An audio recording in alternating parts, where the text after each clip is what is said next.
Boa tarde. No Nesp Notícias de hoje, 28 de maio, a gente vai falar sobre a arrecadação da Prefeitura. O repasse de imposto para a cidade caiu. Queda do ICMS pode prejudicar obras de pavimentação e de drenagem. E ainda hoje, o Ministério da Saúde determina novas diretrizes para partos em hospitais e maternidades do SUS. O objetivo é humanizar o procedimento.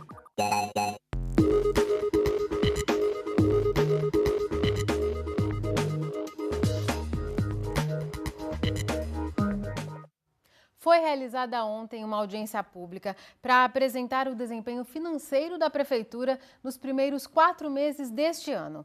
E uma informação preocupa: o repasse de ICMS caiu 2,5% e pode comprometer investimentos na cidade. O ICMS é o imposto cobrado sobre a circulação de mercadorias e prestação de serviços. Do montante arrecadado no estado, 25% é repassado para os municípios. Nos primeiros 4 meses de 2013, foram destinados à Prefeitura de Bauru 53,2 milhões de reais. Para este ano, a expectativa era de que o repasse fosse 5% maior, cerca de 56 milhões. Mas o executivo foi surpreendido por uma queda na arrecadação do imposto. Com isso, o repasse nos primeiros 4 meses deste ano foi de 51,9 milhões, 2,5% menor que no ano anterior. Se essa previsão for mantida ao longo do ano, serão 13 milhões de reais a menos no caixa da Prefeitura, dinheiro que pode fazer falta para a cidade. Como é um imposto aí muito importante para a Prefeitura de Bauru, né, e ele também acontece todos os meses esse repasse, acendeu aí uma luz amarela para a Prefeitura realmente ficar observando melhor como vai ser o comportamento desse imposto ao longo dos próximos 2, 3 meses, para daí sim a Prefeitura tomar uma providência qual vai ser o caminho a ser adotado. A principal medida, caso a queda na arrecadação de ICMS se mantenha, é o enxugamento nos gastos. Como a Prefeitura tem uma despesa fixa com manutenção e folha de pagamento, teriam que ser cortados serviços e investimentos em infraestrutura. Mas, para o secretário de Finanças, o momento ainda é de avaliar o cenário, uma vez que a receita da Prefeitura conta com outros impostos que mantiveram a previsão de arrecadação. A Prefeitura tem os seus impostos próprios, né, como teve o IPTU, que também esse ano já fizemos um aumento de algumas áreas aqui em Bauru, que acabou culminando também de um IPTU um pouco maior do que o ano passado. A Prefeitura de Bauru também arrecada e ela quem fiscaliza também o ISS, o ITBI. Então também nós temos técnicos também, né, dentro da Prefeitura de Bauru, para que nos auxilie aí para que aumente essa arrecadação. Uma medida que poderia ser adotada para equilibrar as contas da Prefeitura seria usar os recursos da licitação da folha de pagamento, que devem render cerca de 12 milhões de reais. O problema é que esse recurso inicialmente seria destinado para as obras de reforma do Pronto-Socorro Central e também para a recuperação da estação ferroviária, que abrigaria as secretarias de Saúde e de Educação, 2 obras bastante aguardadas pela população de Bauru. E por falar em obras, é justamente essa a secretaria que mais deve sentir os efeitos do corte de gastos, caso ele seja mesmo necessário. Pelo que deu para perceber, pelos cortes aí, é questão do asfalto e alguns outros investimentos, principalmente na parte do sistema de drenagem. Neste ano, a secretaria já deixou de investir cerca de 3 milhões de reais na compra de máquinas e equipamentos que estavam previstos no plano plurianual. Mas para Sidney, os reflexos do desfalque na receita vão ser mesmo sentidos no ano que vem. Para esse ano, eu acredito que a população não sinta. A gente vem trabalhando com bastante emendas, mas por ser um ano político, agora nós vamos ficar um período aí sem aprovação de emendas para a cidade. Então, se o próximo ano a gente tiver aí realmente esses cortes, a população pode já sentir uma dificuldade. Além da queda de arrecadação, a Prefeitura está próxima do limite de comprometimento da folha de pagamento. Hoje, 50,7% da receita é destinada ao pagamento dos servidores. O teto imposto pela Lei de Responsabilidade Fiscal é de 51,3%. Se esse máximo for atingido, a Prefeitura fica impedida de contratar funcionários, exceto em casos emergenciais. Um rápido intervalo agora e ainda hoje vamos falar sobre parto humanizado. O Ministério da Saúde determinou novas diretrizes para a hora do nascimento.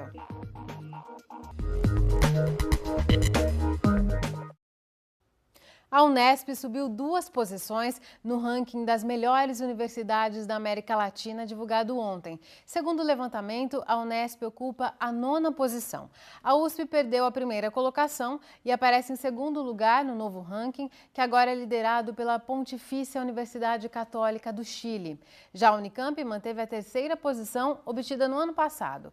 A Universidade Federal do Rio de Janeiro, em 4º lugar, e a Universidade Federal de Minas Gerais, em 10º, são as outras 2 instituições brasileiras que aparecem entre as 10 melhores da América Latina. A equipe Fênix do SESI de Bauru participa entre hoje e sábado de uma competição mundial de robótica em Pamplona, na Espanha. Os alunos conquistaram o direito de disputar o evento após ficarem em 4º lugar na etapa nacional. O time bauruense é formado por 8 estudantes de 11 a 15 anos. O robô desenvolvido por eles é um sistema de monitoramento de queimadas em áreas florestais. Ele executa ações que foram programadas por computador pelos próprios alunos. O projeto está dentro do tema central da competição, que neste ano é Fúrias da Natureza. Todos os robôs da competição passarão por uma banca examinadora que, entre outros quesitos, irá avaliar o processo de pesquisa, a inovação, a apresentação dos conceitos de robótica e o trabalho em equipe.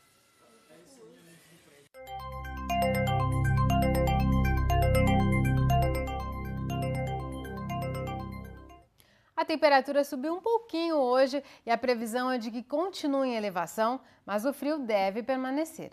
Veja a previsão. Sol entre nuvens predomina em todo o estado de São Paulo. Não há previsão de chuvas até o fim de semana. Em Bauru, o sol segue tímido, mas sem chances de chuva. Agora a umidade do ar é de 66%.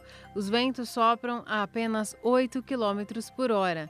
Nessa madrugada, a temperatura caiu para 11 graus. No início da tarde, fez 21. Nesta quinta, os termômetros devem variar entre 14 e 26 graus. A Secretaria Municipal do Meio Ambiente realiza entre os dias 2 e 6 de junho a 15ª edição da Semana Integrada do Meio Ambiente de Bauru. O tema deste ano serão as mudanças climáticas. O evento reunirá organizações e profissionais para discutir a preservação do cerrado, o consumo consciente e o plano de resíduos sólidos. Serão realizadas palestras e exposições, além de atividades culturais e visitas monitoradas ao zoológico. Pelo site do evento, você confere a programação completa e também faz a sua inscrição. Guilherme Tavares para o Unesp Notícias. A gente quer saber a sua opinião. Agora, no fim de semana, tem virada cultural aqui em Bauru. Além do que foi divulgado, o que você gostaria de ver na programação da festa? Mais atrações locais, artistas famosos, mais eventos nos bairros, outros tipos de atrações, ou você está satisfeito com a programação? Você pode votar no nosso site ou então pelo controle remoto. Se a sua televisão é interativa e nos assiste aí pelo canal digital, você vê na sua tela um ícone de interatividade. Clique e participe. No próximo bloco, a gente fala sobre parto humanizado. Ao vivo aqui no estúdio, o médico Nilton Alcântara conversa. Tem dúvidas? Mande sua pergunta por telefone ou pela internet. Voltamos já já. No início deste mês, o Ministério da Saúde publicou uma portaria que atualizou as diretrizes para partos humanizados nas maternidades e hospitais do SUS. Você vê agora porque tanto a mãe quanto o bebê só têm a ganhar com o parto humanizado. Com o seu cargo. Lara tem 1 ano e meio. A preocupação dos pais com o bem-estar da menina começou antes do nascimento. Desde o começo da gestação, Marcela decidiu que a primeira filha nasceria em um parto humanizado. Foi uma decisão, lógico, individual, mas tomada em conjunto, que o parto humanizado ele visa mais o amor, a conscientização da situação em si, que é trazer a vida, uma nova vida, e o respeito à mulher, principalmente ao respeito das decisões da mulher. Nada de anestesia, nem hora marcada para cortar a barriga. Foram 6 horas de trabalho de parto até que Marcela tivesse as condições ideais para dar a menina à luz. Lara nasceu em uma banheira com água e logo foi acolhida pela mãe. Foi um parto tranquilo, um parto rápido. Foi respeitado, sim, todas as minhas decisões, apesar de ter sido hospitalar, todos os meus desejos foram satisfeitos. Eu tive o contato imediato com a minha filha, ela veio já imediatamente para os meus braços. Foi bem interessante. Durante o trabalho, o pai geralmente aguarda angustiado na sala de espera. No parto humanizado, o Tiago foi parte integrante do processo. Eu me senti um pouco, vamos dizer, mãe ali no momento, né? Participando do parto junto com a Marcela, sentindo as emoções, o que ela estava sentindo, tranquilizando ela nos momentos de sente um pouquinho mais de dor, né? E, né, dando um apoio moral, é isso que você quer, é isso que a gente quer, né, que está buscando, então vamos lá. Agora, gestantes de todo o Brasil terão oportunidade de virar mães com condições melhores e mais naturais. No começo de maio, o Ministério da Saúde atualizou as diretrizes para os partos feitos nas maternidades e hospitais do SUS. O objetivo é humanizar o procedimento e dar melhores condições à mãe e ao bebê. O recém-nascido deve ser colocado no abdômen ou tórax da mãe assim que o parto terminar. O cordão umbilical só pode ser cortado depois que parar de pulsar. A criança deve ser amamentada na primeira hora de vida. E os exames físicos, limpeza e pesagem do bebê só podem ser feitos depois desses primeiros passos. São medidas que fazem diferença, diminuem a chance de desnutrição na criança e ainda estimulam a amamentação. Fisiologicamente, a mãe tem um estímulo, né, da produção de ocitocina que faz com que o útero contraia para que ela não entre num quadro de hemorragia puerperal, né, o fato do bebê sugar. E para o bebê é importante porque ele tem o contato pele a pele, onde ele se sente seguro, porque ele escuta o coração da mãe. E para a memória dele, o fato dele sugar na primeira hora de vida faz com que esse bebê dificilmente ele tenha dificuldade de sucção depois. Então ele é um bebê que ele vai sugar bem, né? Porque depois do período do parto, a mãe e o bebê eles entram num momento de relaxamento, onde eles vão descansar, eles vão dormir. Então o bebê que demora para sugar, às vezes depois desse momento ele vai ter dificuldade para sucção. Na maternidade Santa Isabel, em Bauru, essas condições são oferecidas. As camas e os aparelhos ajudam na estimulação natural da gestante. A paciente ela permanece aqui com o seu acompanhante e no momento do parto ela não precisa ser deslocada da cama para o bebê nascer. Então a gente transforma ela, né, na cama de parto, tá? Então a gente vai tirar, né, essa parte dela. E a gente proporciona a ela a livre escolha, né, da posição. Então, a gente vai mexer aqui, é onde ela vai ter o apoio do pé. O cavalinho proporciona a ela, né, no movimento do balanço, que tem um relaxamento da parte da bacia, né, que às vezes no momento da contração elas têm muito desconforto na região da bacia, né, e o movimento do cavalinho faz com que, né, ela relaxe. Então, ela senta ali, ela debruça aqui nessa parte, né, e isso ajuda. A bola a gente utiliza para elas, né, ou aqui no pré-parto ou no banho terapêutico, onde ajuda a fazer a massagem do períneo. E a mesma função é a cadeira de balanço, que proporciona esse relaxamento na região da bacia, né. São métodos não farmacológicos utilizados para o alívio da dor. No caso de Marcela, o sucesso da primeira gestação reforça a expectativa com o nascimento do segundo filho. Grávida de 6 meses, ela quer que o parto do Yuri também seja humanizado. Desejamos que seja da mesma forma, né? Bem gostoso. E que a Lari participe também. A gente tem um desejo futuro aí de um parto, quem sabe, em casa, domiciliar. Mas são decisões que só na hora a gente vai poder saber. As novas regras para partos humanizados são obrigatórias apenas nas maternidades públicas. As particulares estão submetidas à Agência Nacional de Saúde Suplementar. a mesma que regula os planos de saúde. E a gente fala mais sobre partos humanizados com o obstetra Nilton Alcântara, daqui de Bauru. Doutora Alcântara, muito obrigada por sua presença aqui no Nesp Notícias. Muito obrigado. Nós vimos aí as novas diretrizes do Ministério da Saúde, colocar o bebê sobre a mãe assim que ele nasce, ter um momento certo de cortar o cordão umbilical, amamentar logo que nasce. Que outros benefícios, doutor, essas medidas podem trazer para a mãe e para o bebê? Eu acho que o principal é você colocar realmente a mãe como protagonista na situação do parto, né? Muitas vezes o parto ele traz uma ansiedade muito grande para a mulher, para a família, né? E acaba fazendo com que o parto seja uma situação muito estressante, às vezes até aterrorizante para a mãe, né? Então, na verdade, com essas medidas, a gente está querendo colocar de novo a mãe como protagonista da situação, né? Como você falou, na verdade, isso é uma atualização, porque essas recomendações já são antigas, né? Tanto o Ministério da Saúde, como a Organização Mundial de Saúde, já falava isso há mais de 10 anos, né? Que deve ser incentivado o parto natural, deve ser incentivada a amamentação, deve ser incentivado o vínculo precoce com a mãe, né? Então, são todas as medidas que fazem com que favoreça esse plano de aumentar o vínculo e colocar a mulher como protagonista do processo, né? E quando se fala esse termo parto humanizado, se refere apenas ao parto normal? Na verdade, assim, o parto humanizado, a gente fala naquele parto que seja um parto mais natural possível, né? Que tenha menos intervenções, né? E aí, consequentemente, o direcionamento é para o parto natural, para o parto normal, né?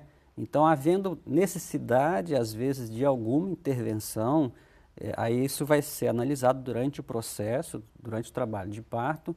Às vezes, há necessidade de fazer uma cesariana, né? A gente vê que, muitas vezes, se faz cesariana por motivos, às vezes, que não são tão necessários como cita a literatura, né? Uma das coisas importantes em relação ao parto humanizado, ao parto natural, assim que a gente fala, né, essa questão do protagonismo da mulher, a questão de menos intervenção possível e a questão de ele estar baseado em evidências científicas. Não é só porque é parto natural, que é parto humanizado, que a mulher tem que ficar à sorte do processo.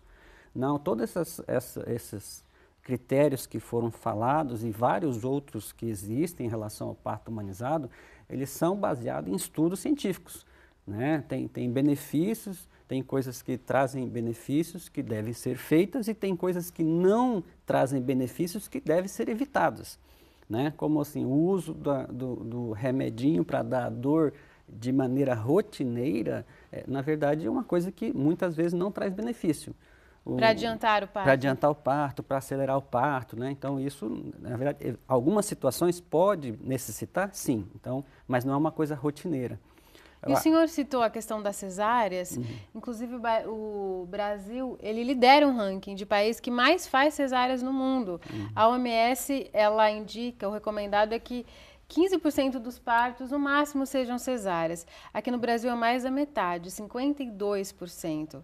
E quando a gente olha para a rede privada, esse número é gritante, né? Mais de 80% dos partos na rede privada são cesáreas. E por que se faz tantas cesáreas aqui no país, doutor? Existe uma questão que envolve tanto a parte médica, envolve a parte da própria paciente, envolve, eu acho que o momento que nós estamos vivendo, assim, culturalmente, né? Se você falar com pessoas de mais idade, as nossas avós, bisavós, na época delas era uma coisa tão normal ter parto normal, tão natural, que existia até medo de se fazer uma cirurgia, né? Então, todas elas, normalmente você conversa, elas relatam, tive 8, 9, 10 partos, alguns em casa, relatam isso com orgulho. E hoje em dia, quando se fala de parto normal, há até, muitas vezes, né, quando a paciente fala que quer, os conhecidos, os familiares, às vezes até falam de uma forma debochada, né? Ah, mas você não vai aguentar, você quer sentir dor, você quer né? virar índia, você quer sentir dor, Então, parece que a sociedade mudou, parece que os médicos mudaram, né? Por comodidade, às vezes é muito mais fácil fazer uma cesárea, que em questão de 1 hora ele resolve, do que acompanhar um trabalho de parto, que às vezes demora 8, 10, 12 horas, né? Então, é um monte de fatores que acho que levou a esse cenário, infelizmente, esse cenário do Brasil, né? A gente vê em outros países, em palestras, em revistas, a gente vê que não é assim, né? Mesmo famílias de renda alta, né? Têm partos normais também. Se você for na Europa, nos Estados Unidos, né? Tem as famosas aí, Gisele Bündchen, então tiveram partos normais. Isso é normal. Inclusive parto em casa. Domiciliar. Na reportagem, né? Ela citou que tem vontade de ter um parto domiciliar. É. E, doutor, há algumas mulheres que argumentam que têm medo de fazer o parto normal porque os médicos no Brasil já não estão mais acostumados a esse tipo de parto. Procede essa preocupação? Na medida que foi acontecendo, né, cada vez foram se tomando essas intervenções, o modo de atendimento, né, acabou, acho que, caindo num atendimento que acaba sendo desagradável para a mulher, né? Então, não adianta também só ser um parto vaginal, né? Quando a gente fala em parto natural, em parto humanizado, como eu disse, é aquele parto que você tem menos intervenção possível. Aquelas intervenções que são prejudiciais, aquelas intervenções que são desnecessárias, né? E se acostumou a fazer parto de uma forma bem intervencionista. Então, por isso que hoje em dia pode-se até dizer que os médicos e todo o sistema de saúde, tanto o sistema público como o sistema, né, de convênios, eles não incentivam o parto, eles, né, de uma certa forma, eles incentivam sim a cesárea, né, infelizmente. Mas a gente vê aos pouquinhos que está tendo um redescobrimento, um retorno, então isso é importante. E a cesárea, ela é indicada para casos específicos, né? Quais seriam, por exemplo? Olha, é claro que, quando como eu falei, em casos que são necessários, as intervenções, elas devem ser feitas, né? Então, apesar de a gente apoiar um parto natural, um parto, né, sem intervenção, mas ele não deve deixar de ser monitorizado, ele não deve ser um parto de risco para a mãe, para o bebê.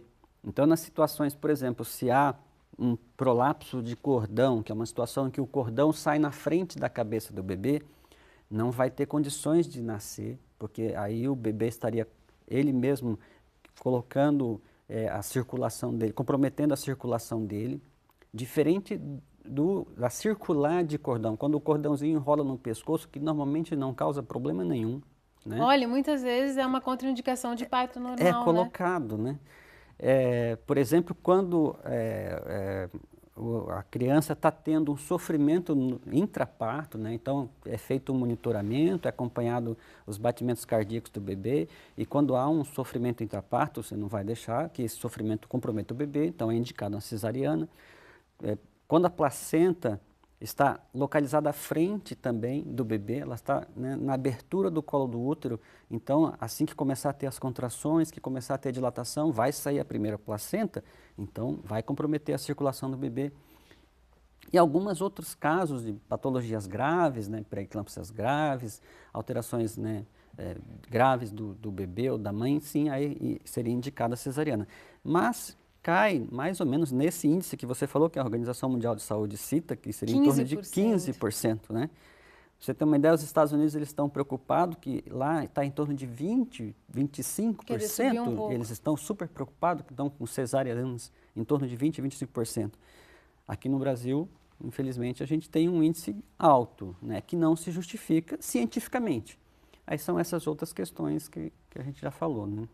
Tá certo, doutor Alcântara. Muito obrigada por suas contribuições. Tá, eu que agradeço. O Nesp Notícias fica por aqui. No nosso site você pode rever as reportagens desta edição. A gente volta a se encontrar amanhã às 5h30 da tarde, ao vivo. Tchau!